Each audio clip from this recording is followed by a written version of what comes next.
Olá pessoal, sejam bem-vindos a mais um vídeo aqui no canal Saindo do Brasil. Hoje nós vamos falar sobre os Estados Unidos, porque Donald Trump ganhou as prévias no estado de Iowa, ele que pretende ser o próximo presidente dos Estados Unidos, e a campanha de eleição já começou. Nos Estados Unidos, para quem não sabe, a eleição lá é bem mais complexa do que no Brasil e bem diferente. Lá os candidatos fazem uma prévia nos estados para se escolher o candidato dentro do partido. Nesse momento, Donald Trump concorre com outros candidatos do Partido Republicano. O principal deles é o Ron DeSantis, governador da Flórida, e o estado em que a corrida presidencial começou foi em Iowa. Essas eleições, elas vão mais ou menos até junho, se eu não me engano. E em novembro, daí a eleição de verdade, valendo, em que o Donald Trump, se for escolhido o candidato do Partido Republicano, vai daí tentar a eleição contra o candidato do Partido Democrata. Não existem só dois partidos políticos nos Estados Unidos, existem vários partidos políticos nos Estados Unidos, inclusive lá é mais fácil criar um partido do que no Brasil, mas por conta da forma que a eleição é feita, a polarização sempre acaba entre esses dois partidos que são gigantes e eles que dominam, de maneira geral, a política nos Estados Unidos. Eu separei aqui uma reportagem para assistir com vocês, em que os números do estado de Iowa serão analisados. Por que eu estou trazendo toda essa informação? Porque o Donald Trump promete uma política de restrição aos imigrantes, tanto aos ilegais e possivelmente a gente pode imaginar aí umas mudanças nas regras de imigração legal para os Estados Unidos. Então, talvez, se você imagina que você pretende ir para os Estados Unidos, fica de olho na eleição e talvez tenta adiantar o seu processo o quanto antes. Mas vamos direto para a reportagem aqui para a gente poder acompanhar e ver essas informações de perto. With a historic 51% of the vote, you're looking at it right here, significantly more than Ron DeSantis and Nikki Haley's second and third place. Esses são os números gerais da eleição no estado de Iowa. O Trump ficou com 51%, isso aqui é histórico, é o recorde. Até hoje, o estado de Iowa, nenhum candidato republicano teve um percentual tão alto nas prévias. O recorde, se eu não me engano, pertencia ao George W. Bush. Totals combined. DeSantis coming in at 21.2%, Nikki Haley a little above 19%. So how did Donald Trump do it? This is the map that we're looking at right now. Everywhere you see red is a county that Donald Trump won. Now you might think... Todos os condados em vermelho no estado de Iowa, o Donald Trump ganhou. Apenas no condado amarelo ali, que a Nikki Haley ganhou. Todos os outros, vitória do Donald Trump. Yourself, Donald Trump, pretty dominant in the Republican Party. We've seen the polling. It looked like it was going to look like this. This is why this is a surprise. This is why the Trump team feels like they hit exactly the type of place they needed to be heading into New Hampshire. Just flash back to 2016. Donald Trump didn't... Essa é a comparação agora em 2016. O Trump aqui está marcado em vermelho, aqui os condados em que ele ganhou, e os condados que o Ted Cruz, que era o outro candidato que concorria com ele lá, ficou em primeiro, ganhou em outros condados em amarelo. O Marco Rubio, que também é outro candidato republicano, ficou com os condados em vermelho. Então a gente vê a diferença de 2016 para essa eleição em 2024, como mudou o perfil do eleitor em Iowa para escolher o candidato republicano. Win the caucuses. He lost to Ted Cruz. And everywhere you see yellow or a brighter red, those are counties that Donald Trump lost. Let's go back to 2024. All of them, save for one, Donald Trump won. Now, what does that actually mean? Think about the overperformance, where Donald Trump did better than he did in 2016. Trump outperforming 2016? Literally all 99 counties, he did better than he did in 2016. Em todos os 99 condados do estado, ele melhorou a sua performance em relação a 2016, inclusive nos que ele ganhou. And in Johnson County, where Iowa City is, the University of Iowa, where Nikki Haley won by all of one vote. That is not a sweeping victory based on... O único condado em que ele perdeu no estado, a Nikki Haley, que ganhou dele por um voto. É uma diferença muito apertada. Então ele melhorou em todos os condados. My math. Granted, not a math guy, but pretty confident in that. So how did he actually do it? Well, there were two things that we were really watching coming into this caucus experience. One was up here, the northwest area of the state. This is evangelical country. This is country that Donald Trump struggled mightily with in 2016. Donald Trump winning all four. Esses 4 condados aqui que ele destacou, o Donald Trump teve muita dificuldade em 2016. of those counties, flip back into 2016, he lost all of them. And not only did he lose all of them, he, for the most part, didn't really place well at all, not even in the top 3 in some of those counties. In Sioux County... Nesse condado selecionado aqui, o Sioux, condado Sioux, ele sequer tinha ficado entre os 3 primeiros do Donald Trump. Em 2016 ele não ficou entre os 3 primeiros e nesse ano ele venceu. Wasn't even in the top 3. Flip to 2024, he wins by 14 points. This is the type of county that Ron DeSantis focused... Ganhou com 45% dos votos. Heavily on with his operation, heavily on with visits as well. Donald Trump blew him out of the water. O repórter aqui destacou uma coisa muito importante, que nesse condado, por exemplo, o Ron DeSantis concentrou a campanha dele, concentrou forças em visitas, em marketing, em campanha, para tentar ganhar esses condados de novo, já que em 2016 o Trump tinha sido tão fraco. E mesmo assim, foi uma vitória esmagadora do Donald Trump. In 13 of the counties that CNN labels as suburbs, Donald Trump won 12 of them. Again, only losing one, Johnson County, where Iowa City, the University of Iowa is, losing it by 1 vote. Back in 2016, if you want to look at how he did, he lost 10 of those 13 counties. So across the board, whether it's evangelicals, whether it's suburbs, whether it's educated voters, Donald Trump winning almost every single place. Aqui ele está exemplificando alguns condados que eram considerados subúrbios, são considerados subúrbios. Ele tinha perdido em 10 deles na eleição de 2016 e agora ele ganhou em todos. Então ele ganhou em vários perfis de eleitores, segundo ele está listando aqui. Eleitores com maior escolaridade, eleitores do subúrbio, todos eles Donald Trump ganhou esse ano. Então vocês viram a diferença esmagadora no Trump nas eleições de 2016 para 2024. Claro que ainda é só um estado, são 50 estados, e o estado de Iowa não é tão importante assim, ou relevante, né, em termos de números, para a eleição presidencial. Né? Não é um estado talvez que seja decisivo, mas dada a forma com que ele começou, né, e a melhora de performance que ele teve, eleitoralmente falando, dá para se esperar muita coisa do Donald Trump nessas eleições. E ele fez um discurso, que eu vou colocar aqui para a gente assistir junto, em que ele fala sobre os imigrantes. Vamos assistir junto. We're going to seal up the border. Because right now we have an invasion. We have an invasion of millions and millions of people that are coming into our country. I can't imagine why they think that's a good thing. It's a very bad thing. I think it's a group of people that are probably larger in number than New York State. And we can't have that. We can't have that. It's not sustainable as a country. It's horrible.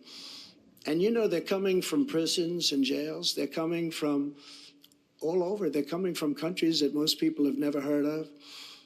And they're coming from mental institutions and insane asylums. They're being emptied out into our country. And they're terrorists. Many terrorists are coming in. You know, in 2019, I saw just recently on a poll, they had none in 29, no terrorists. Now, I even say there's got to be some, but they have none. And then as soon as this group took over, they have hundreds and hundreds of terrorists coming in, known terrorists, some of them really bad. And many of them are in, and they came in, and nobody knows where they are. This is not a good thing. And we're going to have to deport. We're going to have a deportation level that we haven't seen in this country for a long time, since Dwight Eisenhower, actually.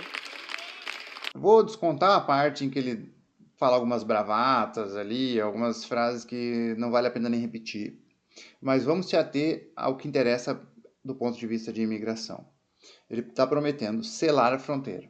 Então, imigração ilegal, ele promete parar com a imigração ilegal e falando que vai fazer o maior programa de deportação que os Estados Unidos já viu desde o presidente Dwight Eisenhower.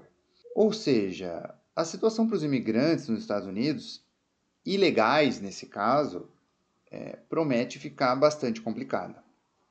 Eu lembro que há uma crise de imigração nos Estados Unidos, vou deixar o vídeo aqui no card, estou acompanhando esse caso de perto, e de maneira geral é um problema que está fazendo muito mal para os Estados Unidos, sim. A imigração em massa para o país, gente que não tem nenhuma condição de chegar lá e se sustentar, vai chegar lá e vai depender de ajuda do governo, moradia comunitária.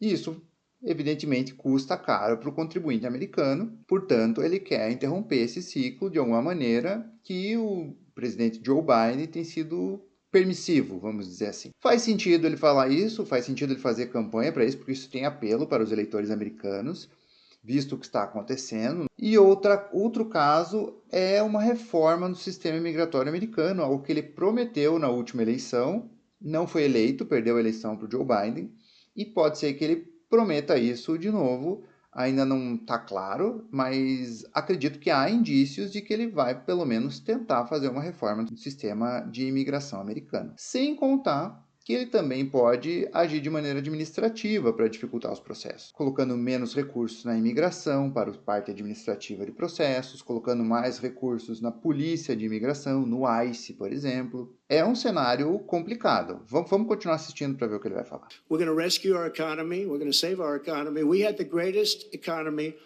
in the history of our country. There was never a greater economy, and now we don't. And when you look at what's happened with inflation, inflation is destroying, you know, they call it a country killer. Going back hundreds of years, Germany, countries that had big inflation are dead. They become dead countries. We have to stop that immediately, and we want peace through strength. E aí ele está falando da inflação, e a inflação realmente foi um problema que atingiu os Estados Unidos. O pacote do Joe Biden para a economia durante a Covid, de trilhões de dólares, trouxe muita inflação que os americanos não estão acostumados a lidar. O preço das coisas aumentou muito, dos bens de consumo, do supermercado, preço dos carros. E por conta disso, o Donald Trump tem uma certa vantagem. Ele está dizendo que vai combater a inflação. Em comparação ao governo Biden, economicamente o governo dele foi muito melhor para os americanos. Passar para frente aqui para um trecho que ele volta a falar de uma questão importante para a eleição, que vai falar da criminalidade. We want a country of law and order, and we're going to make them safe, and we're going to give our police officers immunity, so every time they do something, they don't get sued and stopped. We're going to end crime in our cities. In Iowa, you don't know what that means, but I'll tell you, this is a different place. You don't know about crime. You don't know about getting mugged and getting whacked and getting thrown into subways, and we're going to stop it. And we're going to come down very hard on criminals, and we're going to stop crime in America. E agora vem uma questão muito importante dos partidos, porque os estados democratas têm sido mais permissivos com a criminalidade, inclusive com campanhas para tirar os recursos da polícia, né? A campanha Defund the Police, porque eles estavam citando as abordagens policiais essencialmente como racistas. Houve protestos, Black Lives Matter, esse discurso ganhou espaço nas universidades, entre a esquerda americana. E os estados democratas, e o maior exemplo deles é a Califórnia, em que a criminalidade explodiu num nível de país subdesenvolvido. E os Estados Unidos, a população americana, vamos dizer assim, não está acostumada a ver criminalidade dessa forma, né? Foi estabelecida, inclusive, uma cota financeira na Califórnia, em que um crime até um valor financeiro, que eu não me lembro agora, se eu não me engano era $900, seria considerado de baixo potencial ofensivo. Isso aumentou muito a criminalidade, assaltos, roubos a lojas. E houve, então, com isso, uma migração de eleitores que eram democratas para o lado republicano, e inclusive uma migração física de pessoas saindo de estados democratas e indo para estados republicanos. Um exemplo grande dessa migração interna é as pessoas que estão indo da Flórida para o Texas. Coincidentemente, o Texas também é um estado republicano, em que o governador estava enviando os imigrantes ilegais que pulavam a fronteira para estados democratas. O Ron DeSantis, que é o concorrente aqui no Partido Republicano para a eleição presidencial com o Donald Trump, ele criou leis dificultando bastante a vida dos imigrantes na Flórida. Então, essa questão de segurança está fazendo o Partido Republicano ganhar muita força, e essa força se reflete nos votos do Donald Trump, que está prometendo uma política duríssima contra os bandidos. Now we built a tremendous, that's the reason, and we got Mexico to give us 28,000 soldiers free, and we had remain in Mexico, and we had catch and release in Mexico, and we did a job. We had the safest border in our history. Ali permaneça no México, ele quis dizer o programa permaneça no México, para as pessoas terem que esperar por uma decisão judicial lá no México, para ele ser solto, as pessoas, os imigrantes ilegais serem soltos no México e não ficarem esperando nos Estados Unidos. E aqui eu separei as prévias para a gente dar uma olhada. Em Iowa, são 40 delegados, Donald Trump teve 51% dos votos, ele ficou com esses 20 delegados.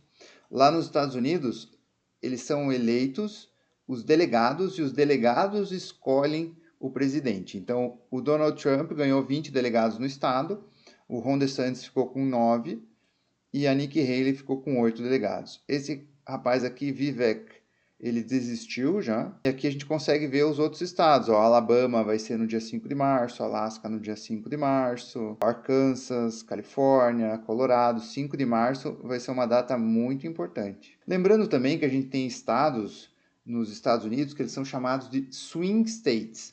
Estados que eles mudam de opinião de uma eleição para outra, em que numa eleição o candidato republicano é o mais votado, na outra eleição o candidato democrata é mais votado. Então são os estados que eles pesam muito para a eleição americana, já que eles podem mudar e decidir para um lado ou para o outro. Já em outros estados, eles têm o costume de alguns candidatos vencerem lá. Então tem estados que são considerados republicanos e estados que são considerados democratas. Eu te digo o seguinte, a eleição está bastante favorável para o Donald Trump, muita coisa ainda vai acontecer, mas ele já mostrou muita força. Possivelmente ele é o candidato favorito a ser eleito pelos republicanos, então ele vai concorrer com o Joe Biden, porque dificilmente não vai ser o Joe Biden, que é o atual presidente. Claro que ainda vai ser decidido nos votos, mas se o Donald Trump concorrer com o Joe Biden, ele tem muita vantagem, eu imagino que ele vai vencer, mas temos que aguardar. E se ele vencer, podemos imaginar que vai ficar muito difícil a vida dos imigrantes e talvez até os processos de imigração. Então, se você pretende morar nos Estados Unidos com um visto legal, um processo legal, talvez seja o caso de você ir atrás logo, começar o seu processo, porque a eleição é em novembro e se o Donald Trump ganhar, ele assume em fevereiro, se eu não me engano. Por isso, então, eu gostaria de lembrar da Strobel América, que é parceiro do canal. Esse link aqui é um link exclusivo que eu vou deixar aqui embaixo para você. Através dele você ganha 5% de desconto. Tem que mencionar aqui o canal Saindo do Brasil, porque esse desconto a gente conseguiu com a Strobel América, já que é parceiro do canal. Você coloca seu nome, seu e-mail, você garante 5% de desconto no seu processo. Isso não te custa nada, você faz o seu cadastro, abre uma consulta, conversa com eles e se você fechar, o seu 5% de desconto está garantido. Eu vou continuar acompanhando a eleição americana, vou continuar acompanhando os assuntos de imigração aqui no canal, por isso eu peço que você se inscreva, assim você não perde nada. E se você acha que esse conteúdo vai beneficiar alguém, compartilha com essa pessoa, assim você ajuda a pessoa e ajuda o nosso canal a crescer. É isso, gente, eu vejo vocês no próximo vídeo.